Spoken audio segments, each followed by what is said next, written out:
2023-24 সেশনে তোমরা যারা ত্রিপুরার ছেলেমেয়েরা রয়েছ এনএসপি স্কলারশিপের মধ্যে আবেদন করেছ, এই ক্ষেত্রে তোমরা যারা এসসি ক্যান্ডিডেট রয়েছ ত্রিপুরার, তোমাদের কিন্তু পিএফএমএস হয়ে গেছে, অর্থাৎ তোমাদের কিন্তু টোকেন নাম্বারও চলে এসেছে। অবশ্যই তোমাদেরকে বলবো যারা ত্রিপুরার এসসি ক্যান্ডিডেট রয়েছ, তোমাদের স্কলারশিপের অ্যামাউন্টটা খুব তাড়াতাড়ি তোমাদের ব্যাংক অ্যাকাউন্টে আসতে চলেছে, কারণ তোমাদের পিএফএমএস হয়ে গেছে এবং টোকেন নাম্বারও কিন্তু চলে এসেছে। অবশ্যই ভিডিওটার মধ্যে আমি স্টেপ বাই স্টেপ তোমাদের দেখিয়ে দেবো।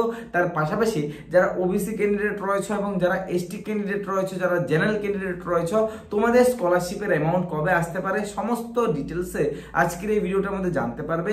অবশ্যই ভিডিওটা সম্পূর্ণ ওয়াচ করবে।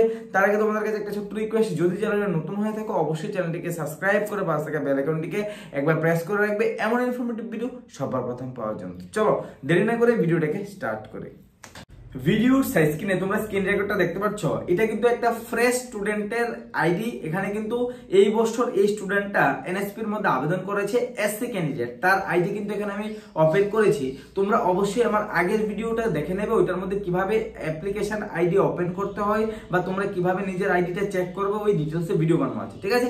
এখানে দেখো ওই স্টুডেন্টটা, যে এসসি স্টুডেন্টটা রয়েছে, ওই এসসি স্টুডেন্টের প্রোফাইলের মধ্যে কি রয়েছে দেখো, এখানে এসসি স্টুডেন্টের আইডি রয়েছে এবং যে নিচের অপশনগুলি রয়েছে একটু ভালোভাবে বুঝবে, না হলে কিন্তু তোমরা স্কলারশিপটা মিস হতে পারে। এখানে এসসি এসটি ওবিসি যে কোনো কাস্টের জন্য কিন্তু খুব ইম্পর্টেন্ট এই বিষয়গুলি জানা। সবার জন্যই কিন্তু সেম প্রসেস থাকে, যার স্কলারশিপের অ্যামাউন্টটা এসসিদের আগে আসে, তারপরে ওবিসির আসে, তারপরে এসটিদের আসে, বাট প্রসেস সবার কিন্তু সেম থাকে। এই জিনিসটা তোমরা প্রত্যেকে মাথায় রাখবে, ঠিক আছে।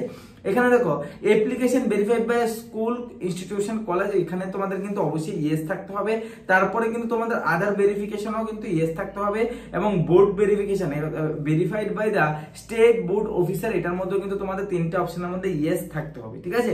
তারপরে application form duplicate by system, এই যে অপশনটা রয়েছে এটার মধ্যে কিন্তু তোমাদের নো থাকতে হবে, অর্থাৎ তাহলেই কিন্তু তোমরা স্কলারশিপ পাবে।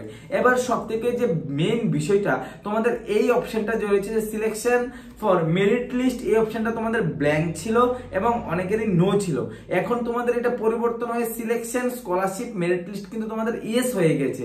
অবশ্যই তোমাদেরকে বলবো যে তোমরা একবার তোমাদের আইডি পাসওয়ার্ড দিয়ে লগইন করে চেক করে নেবে যে তোমাদের পিএফএম মেরিট লিস্ট হয়েছে কিনা।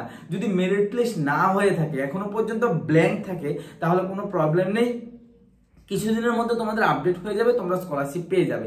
আর যদি তোমাদের এখানে মেরিট লিস্টের মধ্যে নো এসে পড়ে, ডাইরেক্ট নো এসে পড়েছে, তাহলে কিন্তু তোমাদের স্কলারশিপ পাওয়ার সম্ভাবনাটা খুব কম, ঠিক আছে। কারণ পরবর্তী সময় যদি আপডেট হয় বা তোমাদের যে প্রবলেমগুলি ছিল ওইগুলি সলভ হয়, তাহলেই শুধুমাত্র হবে, তাছাড়া কিন্তু হবে না। আবারও বলছি, তোমরা যদি একবার অবশ্যই তোমাদের আইডিটাকে ওপেন করে দেখবে যে তোমাদের মেরিট লিস্টে ইয়েস হয়েছে কিনা। যদি নো থাকে তাহলে কিন্তু তোমাদের স্কলারশিপ পাওয়ার সম্ভাবনা খুব কম।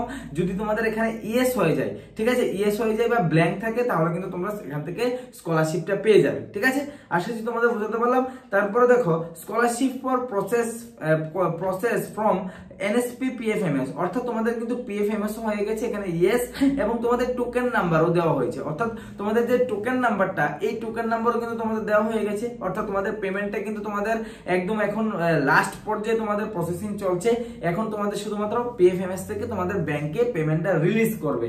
এখন তোমাদের শুধুমাত্র কিছুটা দিন ওয়েট করতে হবে, যেহেতু আমি আগের ভিডিওর মধ্যে বলেছিলাম যে এই সপ্তাহের মধ্যে তোমাদের পিএফএমএস হয়ে যাবে, মেরিট লিস্ট হয়ে যাবে। তোমরা অবশ্যই দেখতে পাচ্ছ যে এই সপ্তাহের মধ্যেই কিন্তু তোমাদের পিএফএমএসটা হয়ে গেল, মেরিট লিস্টও কিন্তু তোমাদের হয়ে গেছে। এবার নেক্সট উইকের মধ্যে তোমাদের স্কলারশিপ সবার প্রথমে এসসির কিন্তু 10% অ্যামাউন্ট ঢুকবে, অর্থাৎ তুমি যত টাকা স্কলারশিপ পাবে এর 10% অ্যামাউন্ট আসবে।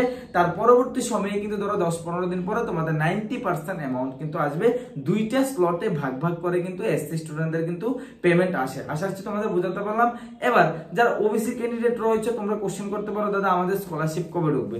আমি তোমাদের প্রশ্নটা বলে রাখি, যারা ওবিসি ক্যান্ডিডেট রয়েছে, আমি আগে স্ক্রিন রেকর্ডটা, যারা ওবিসি ক্যান্ডিডেট রয়েছে তোমাদের স্কলারশিপের অ্যামাউন্ট কবে ঢুকতে পারে, বা যারা এসটি ক্যান্ডিডেট রয়েছে, দেখো ওবিসি স্কলারশিপও কিন্তু খুব তাড়াতাড়ি তোমাদের প্রোফাইল চেঞ্জ হতে চলেছে, অর্থাৎ তোমাদেরও কিন্তু পিএফএমএস হতে চলেছে। এই মাসের মধ্যেই কিন্তু তোমাদের পিএফএমএস হয়ে যাবে এবং এই মাসের লাস্টের দিকে কিন্তু যারা ওবিসি ক্যান্ডিডেট রয়েছে তোমাদের কিন্তু স্কলারশিপের 100% অ্যামাউন্ট একসাথে একসাথে কিন্তু তোমাদের আসবে। তোমাদের কিন্তু কোনো ভেঙে ভেঙে স্কলারশিপ আসে না, 100% অ্যামাউন্ট কিন্তু তোমাদের একসাথে চলে আসে। তাই তোমাদের কোনো টেনশন করানোর বা চিন্তার কোনো প্রয়োজন নেই। তোমাদের স্কলারশিপও কিন্তু এই মাসের লাস্ট উইকের মধ্যে বা তোমাদের নেক্সট মান্থের ফার্স্ট উইকের মধ্যে তোমাদের স্কলারশিপ 100% চলে আসবে। এবার এসটি ক্যান্ডিডেট, যদি এসটি ক্যান্ডিডেট তোমরা বলো তাহলে এসটি ক্যান্ডিডেটেরও স্কলারশিপ সেম, তোমাদের নেক্সট উইকের ফার্স্ট উইক বা সেকেন্ড উইকের মধ্যে তোমাদের ভেরিফিকেশনটা হয়ে যাবে বা পিএফএমএস পেয়ে যাবে।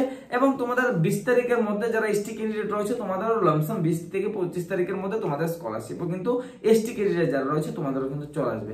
এই ক্ষেত্রে আশা করি তোমাদের কনফিউশন টোটালি ক্লিয়ার করতে পারলাম। এবার তোমাদের যদি কোনো কোশ্চেন থাকে বা স্কলারশিপ রিগার্ডিং যদি কোনো কিছু জানার থাকে অবশ্যই ভিডিওর কমেন্ট সেকশনে কমেন্ট করতে পারো। তাছাড়া তোমাদের কাছে আমি আরেকটা গুরুত্বপূর্ণ আপডেট দিয়ে রাখি, দেখো স্কলারশিপের মাধ্যমে তোমরা যদি ডিএলএড করতে চাও, অনেকেই কিন্তু তোমরা ডিএলএড করতে চাও স্কলারশিপের মাধ্যমে, বিএড কোর্সও তোমরা যদি স্কলারশিপের মাধ্যমে করতে চাও তোমরা অবশ্যই কিন্তু করতে পারবে। তাছাড়া কিন্তু খুব ভালো ভালো কলেজের মধ্যে তোমরা কিন্তু অ্যাডমিশন নিতে পারবে। ত্রিপুরা ইউনিভার্সিটির সামনে অবশ্যই এমএমডি স্টাডি বাংলার অফিস রয়েছে, তোমরা সরাসরি এখানে এসে, ঠিক আছে, ত্রিপুরা ইউনিভার্সিটির সামনে এসে আমার নিজের অফিস রয়েছে, ওইখানে এসে যোগাযোগ করে কিন্তু ওয়েস্ট বেঙ্গলের খুব ভালো ভালো কলেজ রয়েছে, ওই কলেজগুলোর মধ্যে কিন্তু অ্যাডমিশন নিতে পারবে 100% স্কলারশিপের গ্যারান্টি সহকারে। কারণ দেখা গেল যে তোমরা একটা কলেজে অ্যাডমিশন নিলে, ঠিক আছে, নেওয়ার পর তোমরা স্কলারশিপই পেলে না, তাহলে তোমাদের কোর্সটা ক্যান্সেল হয়ে যাবে বা তোমরা পড়াশোনা স্টাডি করতে তোমাদের অনেকটা প্রবলেম হবে। তাই 100% স্কলারশিপের গ্যারান্টি সহকারে তোমাদের কিন্তু অ্যাডমিশনটা করানো হবে। এবারকার তুমি যদি স্কলারশিপের মাধ্যমে করো তাহলেও তোমরা 100% গ্যারান্টি পাবে, আর যদি স্কলারশিপের মাধ্যমে নাও করো তাহলেও কিন্তু তোমরা 100% স্কলারশিপের গ্যারান্টিটা পেয়ে যাবে। তাই অবশ্যই তোমাদেরকে বলবো যারা এই বছর তোমাদের গ্রাজুয়েশন কমপ্লিট হচ্ছে, তোমরা যদি ওয়েস্ট বেঙ্গলের মধ্যে ভালো বিএড কলেজে অ্যাডমিশন হতে চাও বা যারা 12 পাস করার পর তোমরা ডিএলএড কোর্সটা করতে চাও ভালো কলেজের মধ্যে, এখানে ভালো ভালো কলেজ রয়েছে, হাওড়া রয়েছে, হুগলি রয়েছে এবং অনেক ভালো ভালো নর্থ 24 পরগনার মধ্যে কলেজ রয়েছে, তোমরা অবশ্যই যোগাযোগ করতে পারো। ঠিক আছে, আশা করছি তোমাদের বুঝাতে পারলাম। স্ক্রিনে দেওয়া নাম্বার রয়েছে, অবশ্যই যোগাযোগ করবে। হ্যাঁ, স্কলারশিপ রিগার্ডিং তোমরা কিন্তু যা আপডেট জানতে চাও তোমরা কিন্তু অবশ্যই আমার ভিডিওর কমেন্ট সেকশনে কমেন্ট করবে, আমি নেক্সট ভিডিওর মধ্যে নিয়ে আসবো। তোমরা অনেকেই কিন্তু নাম্বার পেয়ে কিন্তু তোমরা কন্টিনিউয়াসলি ফোন করবে যে দাদা আমাদের স্কলারশিপের অ্যামাউন্ট কবে ঢুকবে, আমাদের স্কলারশিপের অ্যামাউন্ট কবে ঢুকবে। এমন বিষয় নয়, স্কলারশিপের অ্যামাউন্ট সবারই ঢুকবে, যখনই ঢোকা স্টার্ট হবে আমি অবশ্যই ভিডিও বানিয়ে দেবো। বাট আমি তোমাদের যে এই নাম্বারটা দিলাম, তোমরা অবশ্যই যদি কেউ অ্যাডমিশন নাও বা তোমরা যদি কোনো কোয়ারি থাকে অ্যাডমিশন রিলেটেড তোমরা কিন্তু অবশ্যই ফোন করতে পারো। তাছাড়া স্কলারশিপ রিলেটেড যদি কোনো কিছু জানার থাকে অবশ্যই ভিডিওর কমেন্ট সেকশনে কমেন্ট করতে পারো। ঠিক আছে, আশা করছি তোমাদের বোঝাতে পারলাম। আজকের জন্য এতটুকু রাখলাম। জয় হিন্দ, বন্দে মাতরম।